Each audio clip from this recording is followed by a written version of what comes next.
This is Phil, Walmart, right lane trucking, coming at you. I've got the LEDs going right now. I've got that's the rear bunk right there. You can see them, they're on a fade right now, so they're just going through the colors. But I've got them going along there, up and over, and just above the driver's side there. So they're working really good, kind of liking them. And you can take it off a fade and you could just go into one color, just one color here, maybe. There's one color, there's blue, there's green, here's red. Now you got the lighter colors as well. So I got white, that's the white light. And then you got the purples to go with it. This is a yellow. I think if I can get it to go, there you go. That's, I know it looks green kind of in here, but it is more of a yellow color. See if I can get a kind of orangish color here. There we go. So you've got that. I've got where it'll flash.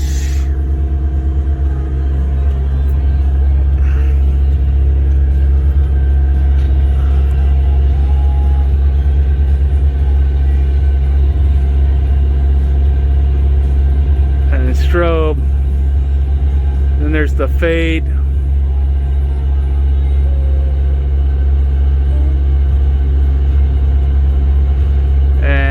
Very smooth color. Now I've strung them underneath the bunk, so I'm gonna go ahead and lower the bunk, kind of show you what it looks like with the bunk down. So it looks a little bit better with the bunk down than with the bunk up. You can still get the light down on the bed down below as well, because they're strung right underneath through there. So you can see them right through there. But they're kind of hidden a little bit. All right, hey everyone, this is Phil from Walmart, Right Lane Trucking, coming at you tonight. I am back to work. It was Saturday. I got to the yard around 8:30, 8:45, 8:40, somewhere right around there. I didn't clock in until 9:20, I think it was, is what it showed on my time card. But that was me moving my stuff over, just taking my time, and then stringing the LED lights above.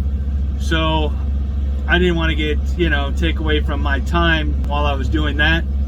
So that's why I clocked in a little late.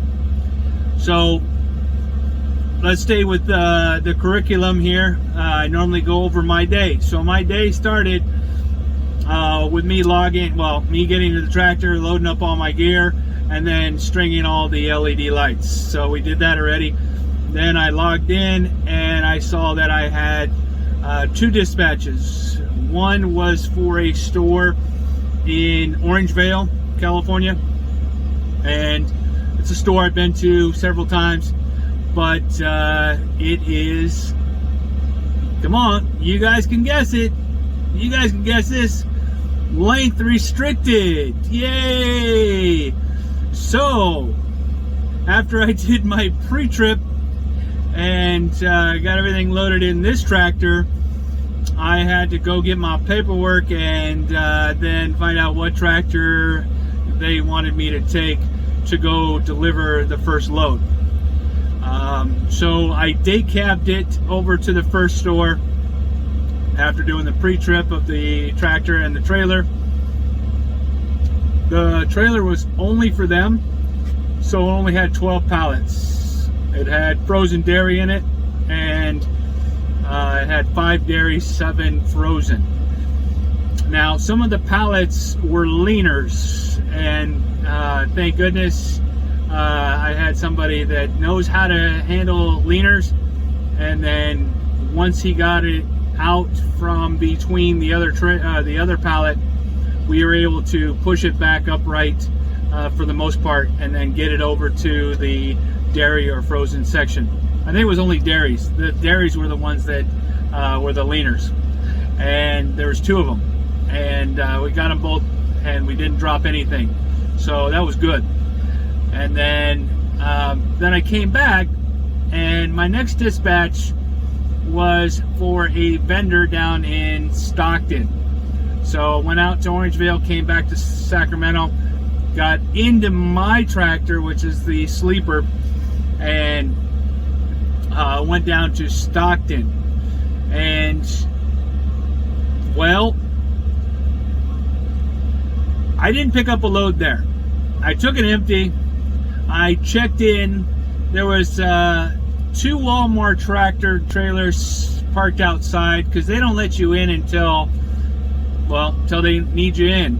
And so you check in, you park on the street, you go to the phone and you check in, give them all the information, your pickup number, everything else, your tractor number, your trailer number, your name, company, and then your phone number, and then they'll call you when they're ready for you, and then you pull up to the gate and they'll let you in. So I came in and I parked. When I first was coming down the street, I did see another Walmart truck and trailer on the same side as I was going to be on, and then another Walmart truck and trailer on the opposite side of the road. So I'm thinking, okay, well, we're all here to pick up loads. And so I check in, and the young lady's telling me that they're having problems with the Walmart loads. I asked how long it was going to be, and she said she doesn't really know, and it was most likely going to be a live load. Why? I don't know. They had, I don't know, I didn't count them all, but they had at least a dozen trailers inside already. So why would I need to do a live load? They should have already had it loaded for us.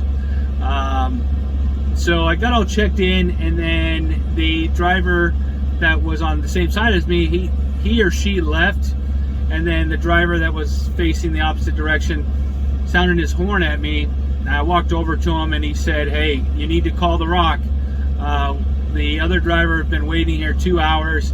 I just called the Rock. They're routing me back empty to McCarran."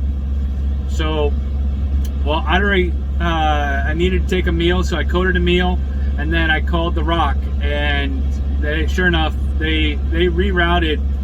I think there were 6. I think 6 before me, so I was number 7, and number 8 showed up as I was getting ready to leave. But none of the Walmart drivers were getting any loads from this vendor today, and for whatever reason. And so, remember, I did give her my phone number. So I left, and I am, gosh, almost to the summit on I-80. And you know, you're talking, what, I took a half an hour meal and then left, and it was a good 3 hours, somewhere around there. I finally got a call to say, hey, you still here? Nope, I'm not there anymore. Go ahead and take my name off. So off to McCarran I went, and got to McCarran, and McCarran gave me a load. I had about a little over 4 hours of drive time left available after all of that.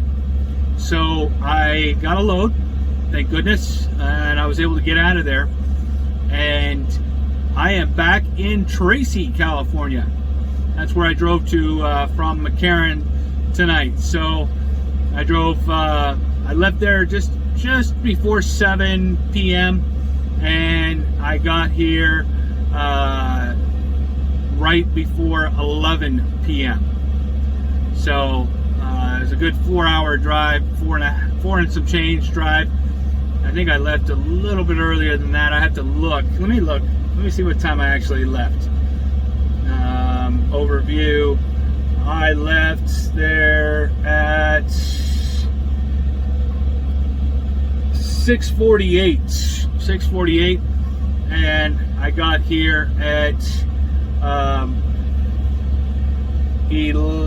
just before 11, 10:57. So I made pretty good time. The good thing is it's Saturday night, and there's not a lot of traffic coming back over the pass in the evening, and so I was able to make good time coming back over the hill and then get down here to Tracy. So my load that I've got on me is a 4-stopper, and it's this store, Tracy store. Then I drive to Livermore. From Livermore, I'm going to go to San Ramon, and from San Ramon to San Jose, and then back to McCarran. Now, I'll be here first thing in the morning to arrive and unload. And the drive to Livermore is up over the Altamont Pass, and it's not a very big pass. It's just called the Altamont Pass. And so drop into Livermore. It's about a 30-minute drive, maybe. It's Sunday, so there's no traffic, or there shouldn't be any traffic. Now, if it was Monday, anywhere between 4 a.m. to about 9 a.m., the Altamont Pass is just horrible. I used to work at the San Jose airport when I worked at the airports, and I live out in the Central Valley, and I used to commute into San Jose every day, and I had to go over that pass and then go through Dublin and Pleasanton, and then get over to San Jose. Not a good, pleasant drive. I did used to take the commuter train. There's a ACE commuter train, or Altamont Corridor Express is what it's called, Altamont Corridor Express, and they have free Wi-Fi. Works out really well when you're trying to get some work done and everything else. So Livermore is the only store I haven't been to on this this assignment tonight. So I've been to this store before. I've been to San Ramon before. I've been to this San Jose store once. So I'm familiar with those stores. The San Jose, or the Livermore one, I looked it up. It doesn't look very difficult. Should be pretty easy in and out. And I say that now, right? So I'm hoping there's very, light traffic, so I can get over to San Jose and then get back, and because I got to go back to McCarran. And I put my ETD in for not tomorrow, but Monday morning at like 8 a.m. because it's gonna be a long day just delivering these and then getting back. I don't know what time I'm gonna get in exactly. I think it's gonna be around 9 o'clock p.m. maybe 10 o'clock p.m. It just depends. I did the math, basic math, and it was a 27-hour day from when I left McCarran. So that's with the layover, the driving, and the driving back. So, and then you got to count for the stores, anywhere from half an hour to 45 to an hour at each store. It just depends on the store. And a buddy that's I'm becoming familiar with, he's telling me, man, that's just ridiculous. You should get in and out of there in a half an hour. I agree. But we account for 45 to an hour at each store just so that we can stay on track. So if we get out of there in a half an hour, that's even better, right? So I'm hoping to get back early. So maybe I can get a load and get back and do, you know, what I did tonight, and get a distance. So that was my day today. I did a hook at Sacramento. I did an arrive at the first store, a live unload at the first store, then a drop back in Sacramento.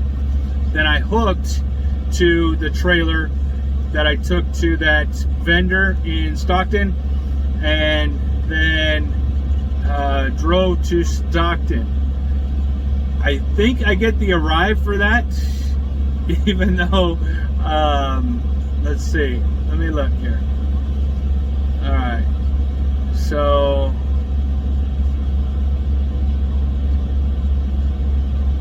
I don't know. It's weird how they got it. I got the arrive at the vendor, and then they put it in here. So live unload, drop, and then yeah. So I had a pretty good day, and then I arrived and dropped in McCarran, and then I hooked in McCarran. So that's good. That's good, right? So I had a good day, and then on top of that, I had 536 miles for today. Beautiful. Beautiful. Those are the days you like, right? Tomorrow, I got to get back to McCarran in order to really get the mileage, because just from San Jose back to McCarran is 273 miles is what it said. We'll see. And then I got to drive to San Jose after stopping at the other stores. So I'm estimating about 350 for the day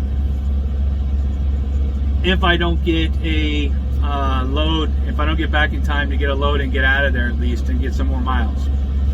I want to get more miles because it's the weekend miles. So that's why I pushed to get at least this far. I could have stopped in Sacramento. I could have stopped somewhere else. Heck, I'm 15 miles, less than 15 miles away from my house. I could have called my wife and said, hey, pick me up.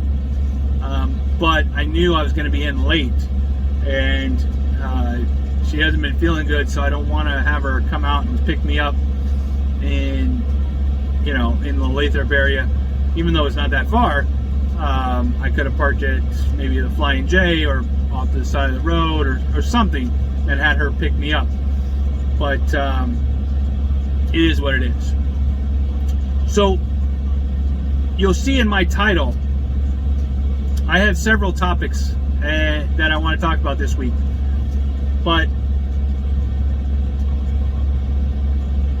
this one really stood out to me today. So much so, I'll explain. But the title says check your equipment. Monitor your equipment as you're driving, right? Monitor your equipment as you're driving. So I left that vendor in Stockton, and I'm on my way to McCarran, and I'm going through Sacramento area, and I'm smelling something. And you got to realize we've got so many fires going on, and a new one popped up out by Sonora and Jackson, that we've got smoke even in the Central Valley area, smoke all the way on the other side in Reno. I mean, it's just, California's on fire, right? So I'm thinking, no, that doesn't smell like wood burning. That smells like something else. Smells like rubber, smells like brakes, smells like something like that. So I'm looking in my mirrors. I look forward, look in my left mirror, look forward, look in my right mirror. I just keep looking because I keep smelling it. I didn't see anything with my trailer. Nothing. I couldn't see a darn thing. I was about ready to pull over at the first safe location to double check it though. And that's the right thing to do. Because when you're smelling something and you don't see another vehicle that could possibly be the culprit, then maybe it's you. And you just can't see it. So, but generally if it's the trailer, you wouldn't smell it because it's way back there. But I'm thinking, is it one of my other ones? Is it the drive tires? Is it the drive brakes? What is it, right?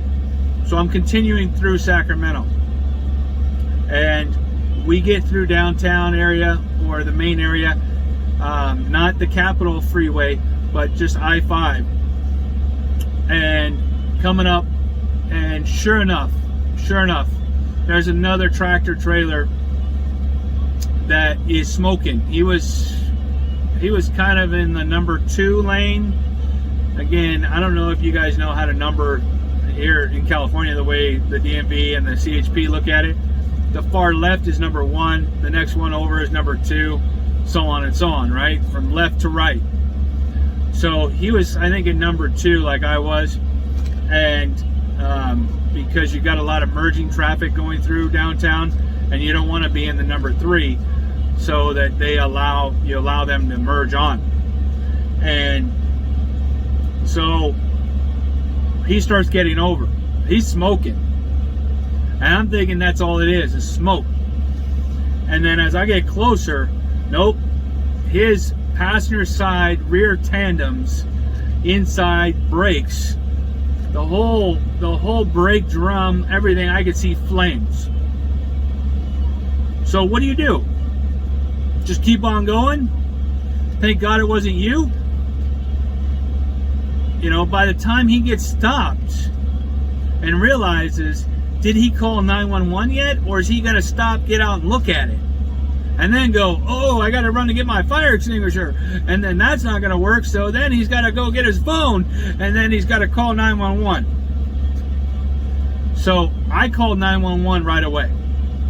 As soon as I saw it, I called 911. He wasn't even stopped rolling when I was dialing.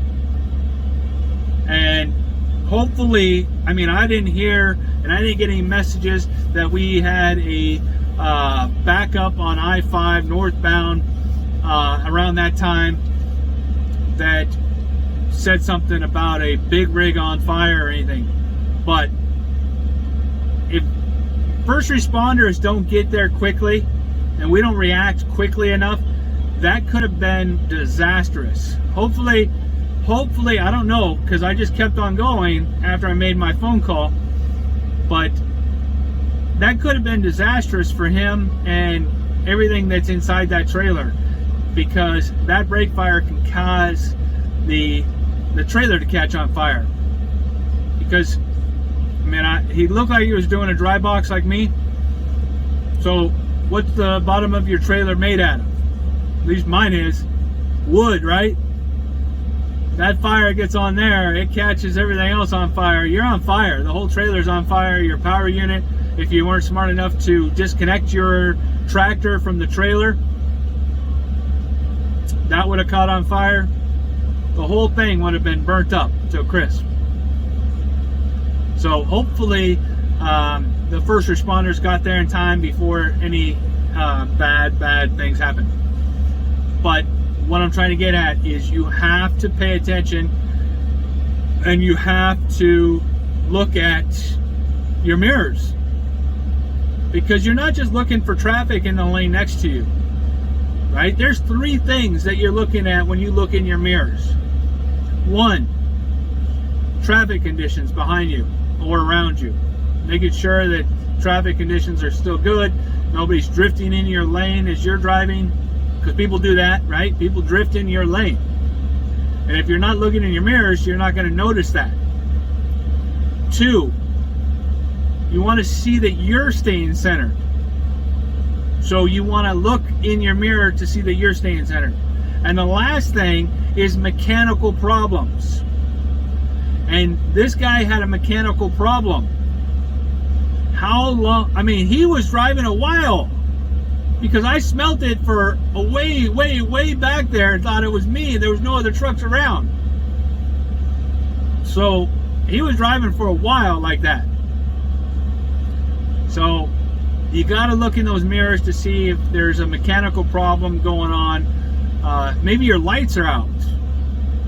I was on a ride when I was with my previous company, and I was the supervisor, so I'm riding shotgun and the driver is driving. And I watched and observed him couple and do his pre-trip of a twin set. We walked around the entire thing. Everything, all the lights were working. Every single light was working. So we're going down the road. I don't think we got 10 miles. Maybe. We left Lathrop, got to about Stockton off of 99. And I told him, I said, hey, we need to stop. We were heading to Angels Camp. He was getting ready to get off anyway to make his turn to go down the back highways to Angels Camp. And so we stopped. I said, I don't see any lights on your rear trailer. I see them on the front trailer, but I don't see them on the rear trailer. So again, you're looking in the mirrors for things like that. Your light's not working, smoke coming from the rear, a flat tire, blown tire, something of that nature, traffic conditions. You got to be careful and recognize these things that might cause mechanical problems to your vehicle. So again, this is Phil from Walmart, Right Lane Truckin'. I hope you guys like the lights. Comment down below and let me know what you guys think about the lights. All right, I'm gonna kind of show you again real quick. Here they are. It's not bad, right? Pretty cool. And the good thing is, as I told you, I have enough to do both tractors and then just move the remote control and the power supply from one tractor to the next, and voila, I have LED lights inside. So it's pretty cool. I like it. Anyway, I will catch up with you guys tomorrow. Good night.